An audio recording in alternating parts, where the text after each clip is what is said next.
Good morning, everyone. I'm Angel Claire Maicon Terzona, currently pursuing Bachelor of Secondary major in English, studying at Morso Shatan campus. So today, we will discuss about the philosophical perspective on education, focusing on John Locke, his empiricist educator, and Herbert Spencer, his utilitarian education. But before we start, let us first read our learning objectives. At the end of the lesson, students will be able to K. Explain the key educational ideas of John Locke's empiricism and Herbert Spencer's utilitarian education through guided questions. S. Analyze real classroom situations and determine whether they reflect Locke or Spencer's philosophical views using inquiry-based group discussion. And for A. Demonstrate appreciation for experience-based and life preparatory education by actively participating in inquiry activities. Now, let us first know who is John Locke. John Locke (1632–1704) was an English philosopher and foundation of empiricists who revolutionized education by rejecting innate ideas. He advocated for sensory-based learning, character development, and practical education to cultivate rational, virtuous, and independent thinking individuals, rejecting rote memorization. John Locke was a British philosopher and a physician of the Enlightenment era whose ideas was deeply influenced modern educational thought. Now, let us move on to his main educational philosophy. First is we have learning through experience. John Locke believed that all knowledge comes from experience. For him, humans are not born with innate ideas. At birth, the mind has no ideas or content. It is blank state or known as Latin tabula rasa. As children grow, information enters the mind through the senses: hearing, seeing, touching, tasting, and smelling.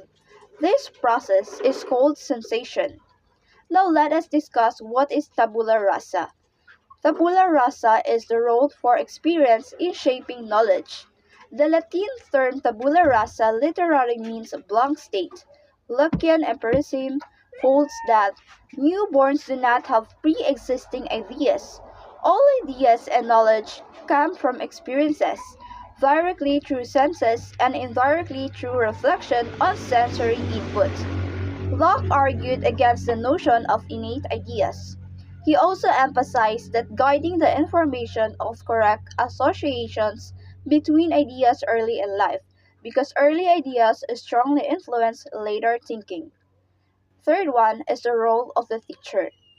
The teacher's role in Locke's view is not to transmit fixed truths, but to guide students through experience and help them reflect on that experience effectively. Teachers should facilitate learning by stimulating curiosity, encouraging critical thinking, and linking learning to real life. The fourth one is educational implications. Learning is active, not passive. Curriculum should be grounded in real life experiences and reflection. Teaching promotes reasoning, character development, and civic responsibility. Now let us move on to Herbert Spencer, his utilitarian education. Herbert Spencer was a British philosopher, sociologist, and educational theorist best known for applying evolutionary ideas to society and education.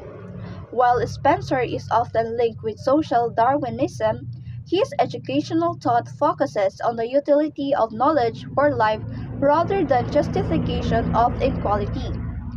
Now let us talk about his main educational philosophies. First, we have the curriculum linked to life. Spencer believed that education should be directly connected to life itself, what is sometimes called preparation for complete living. Schools should prepare students not just for academic success, but for handling real life needs. like surviving, earning a living, parenting, engaging as citizens, and enjoying leisure. He argued that the curriculum should reflect the five types of interests essential to human life. We have first, direct self preservation, second, earning a livelihood, third, caring for educating offspring, fourth, participating in social and political life, and last, enjoying leisure, culture, and art. Unlike traditional education that privileged classical language and literature because of social prestige, Spencer felt the curriculum must start from what human beings actually need in daily life and society. Next, we have the scientific and practical focus.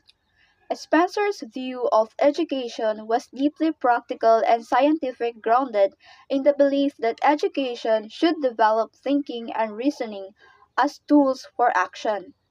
Spencer maintained that students should learn how to think, not just what to think. His notion of science extended beyond natural science to include social and moral sciences, because understanding human behavior and society is essential for effective citizenship and social living.